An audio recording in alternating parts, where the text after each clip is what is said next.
খুন তৃণমূলের পঞ্চায়েতের সদস্য। ঘটনাকে কেন্দ্র করে চাঞ্চল্য সৃষ্টি হচ্ছে। নিহত তৃণমূল নেতা নুরুদ্দিন হালদার, কাঠগোড়ায় কুলপি তৃণমূল বিধায়ক। কুলপিতে কুপিয়ে খুন তৃণমূল নেতা।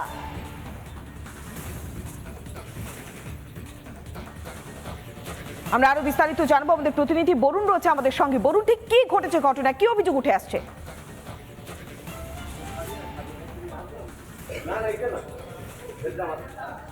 হ্যাঁ, আজকে সন্ধ্যা নাগাদ যখন এই নুরুদ্দিন হালদার দৌলতপুর এলাকার পঞ্চায়েত সদস্য, তিনি নামাজ পড়তে যাচ্ছিলেন, সেই সময় বেশ কয়েকজন দুষ্কৃতী এসে অতর্কিত তার উপর ঝাঁপিয়ে পড়ে এবং চপার দিয়ে বা বিভিন্ন আগ্নেয় অস্ত্র দিয়ে তাকে আঘাত করে।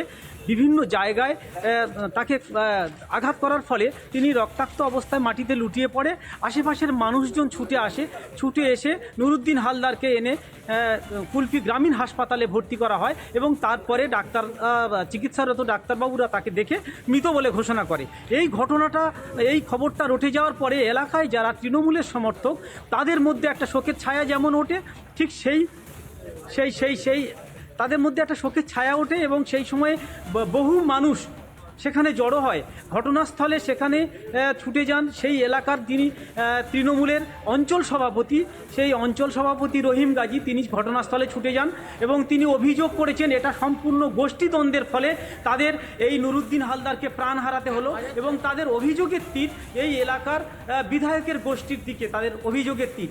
কিন্তু যদিও বিধায়ক সেটা অস্বীকার করেছেন, এই ঘটনার পরে সেখানে ঘটনাস্থলে ছুটে এসেছেন এমপি বাপি হালদার। বিষয়টা তিনি পুলিশের উপর ছেড়ে দিয়েছেন। তিনি পরিষ্কার জানিয়েছেন যে এই খুনের পিছনে যে স্থানীয় তৃণমূল নেতৃত্বের দিকে অভিযোগের আঙুল উঠে আসছে। কুলপিতে কুপিয়ে খুন তৃণমূল নেতাকে। অনেক ধন্যবাদ। আমরা কথা বললাম প্রতিনিধি বরুণ হালদারের সঙ্গে। কাঠগোড়ায় কুলপি তৃণমূল বিধায়ক। বারবার শাসক দলের কোন্দলের অভিযোগ উঠে আসছে। কুলপিতে কুপিয়ে খুন তৃণমূল নেতাকে। মৃত তৃণমূল নেতার নাম নুরুদ্দিন হালদার। কুলপির বিধায়ক যোগরঞ্জন হালদারের নির্দেশে দুষ্কৃতিকারীরা ইলিয়াস হালদার থেকে শুরু করে নাজিম পাইক, কুতুবুদ্দিন মোল্লা এবং আরও অনেকে থেকে এই খুনটা করেছে। আমরা চাচ্ছি আইনের মাধ্যমে সমাধান। আর তারা তৃণমূলের এমএলএ, এটা একদম পরিষ্কার গোষ্ঠীদ্বন্দ্ব। বারবার এমএলএ সাহেব নুরুদ্দিন হালদারকে বারবার চাপ দিচ্ছিল ওই প্রধানের কাছ থেকে সরে আসার জন্য এবং বলেছিল যদি না সরে আসো তাহলে তোমার প্রাণে ক্ষতি হতে পারে। সেই ঘটনা আজকের ঘটে। বাংলাদেশের দিকে এবার একটু নজর রাখতেই হচ্ছে, কেননা বাংলাদেশে বেছে বেছে হিন্দুদের উপর অত্যাচার চলছে। হিন্দুদের উপর অত্যাচারের এবার প্রতিবাদ। পশ্চিমবঙ্গে লাগাতার প্রতিবাদ হিন্দুদের গর্জন কি শুনতে পাচ্ছে না ইউনূস? আর কতদিন ইউনূসপন্থীদের এই অত্যাচার সহ্য করতে হবে বাংলাদেশের হিন্দুদের?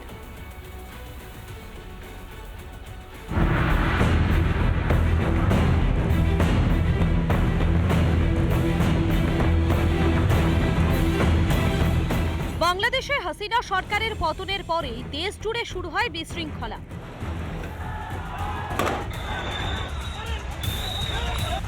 মোহাম্মদ ইউনূসের হাতে ক্ষমতা যাওয়ার পর সেই পরিস্থিতি তলানিতে ঠেকেছে। বেছে বেছে হিন্দুদের উপর অত্যাচার ইউনূসপন্থীদের।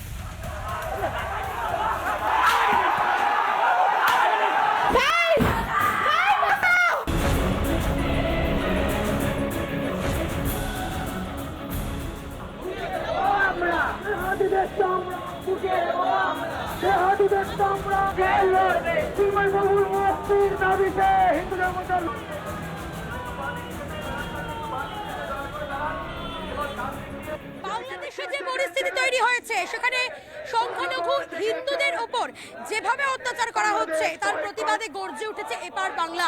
বড়নগর সনাতনী হিন্দু সেনা এবং হিন্দু জাগরণ মঞ্চ, সেই দুটি সংস্থার পক্ষ থেকে এই বিশাল মিছিলের আয়োজন করা হয়েছে। আমাদের মনে হচ্ছে যে এর পিছনে বৃহত্তর আন্তর্জাতিক ষড়যন্ত্র কাজ করছে।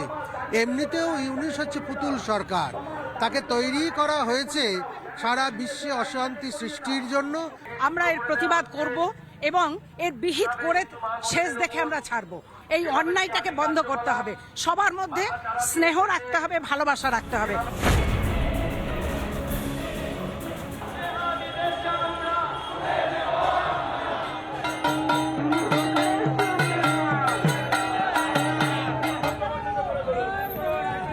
কেষ্টপুর থেকে থেকে যে মিছিল বাগুইয়াটির দিকে রওনা দিয়েছে, তুমি দেখতে পাচ্ছ হিন্দু জাগরণ মঞ্চের তরফে এই মিছিল তারা অর্গানাইজ করেছেন এবং এই মিছিল থেকে তাদের স্পষ্ট বক্তব্য চিন্ময় কৃষ্ণ প্রভুকে অবিলম্বে মুক্তি দিতে হবে। আমরা ডাক দিচ্ছি বাংলাদেশের হিন্দুদের নিরাপত্তা নিশ্চিত করা হোক, প্রতিবেশী রাষ্ট্রের হিন্দুরা যেন সুরক্ষিত থাকে। হিন্দু মহিলাদের উপর কেন অত্যাচার হবে? আমরা হিন্দুরা প্রত্যেকটা জায়গায় কেন অসহায় হয়ে উঠবো? আর মহিলাদের উপর অত্যাচার এটা একদম বন্ধ করতে হবে। শুধু কলকাতা বা এ রাজ্য নয়, দেশ জুড়ে উঠেছে বাংলাদেশে হিন্দুদের সুরক্ষার দাবি। এই অবস্থায় সে দেশে হিন্দুদের সুরক্ষা দেওয়ার বদলে কলকাতা দখলের দিবা স্বপ্নে মজে ইউনুসপন্থীরা। বাস্তবের মাটি থেকে লক্ষ যোজন দূরে দাঁড়িয়ে ইউনুস আদতে নিজেরই বিদায় ঘণ্টা বাজাচ্ছেন। রিপাবলিক বাংলা।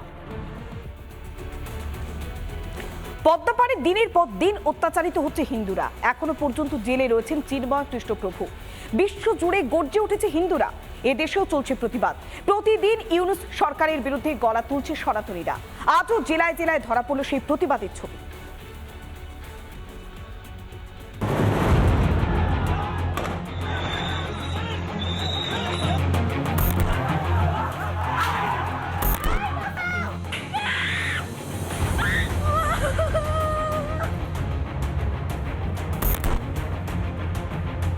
বাংলাদেশে ইউনুসপন্থীদের বর্বরতা, হিন্দুদের ওপর অত্যাচার, হামলা। এপার বাংলার বিভিন্ন প্রান্তে চলছে প্রতিবাদ।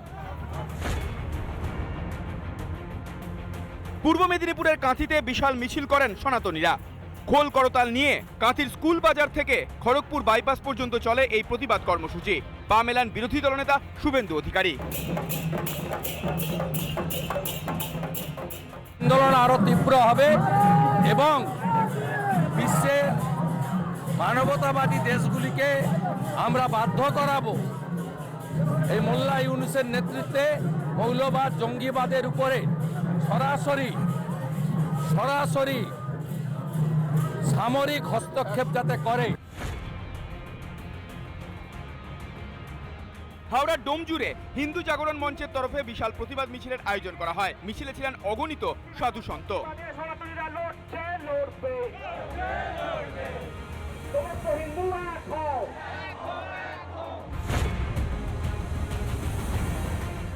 হুগলি শ্রীরামপুর কোর্টের গেটের সামনে প্রতিবাদে সামিল হয় জাগ্রত সনাতনী হিন্দু সমাজ।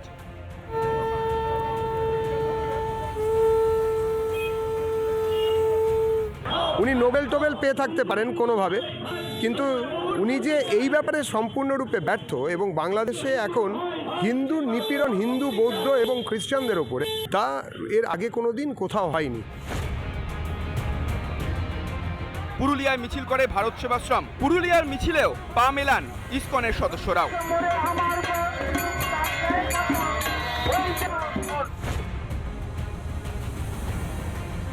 এদিন সন্দেশখালীর দিকে দিকে চলে প্রতিবাদ। বের মজুরে পথে নামেন সাধারণ মানুষ।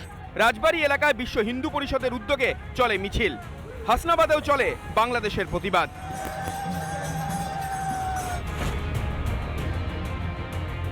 মিছিল হয় দক্ষিণ 24 পরগনার মথুরাপুরেও। শঙ্খ ও উলুধ্বনিতে কেঁপে ওঠে এলাকা।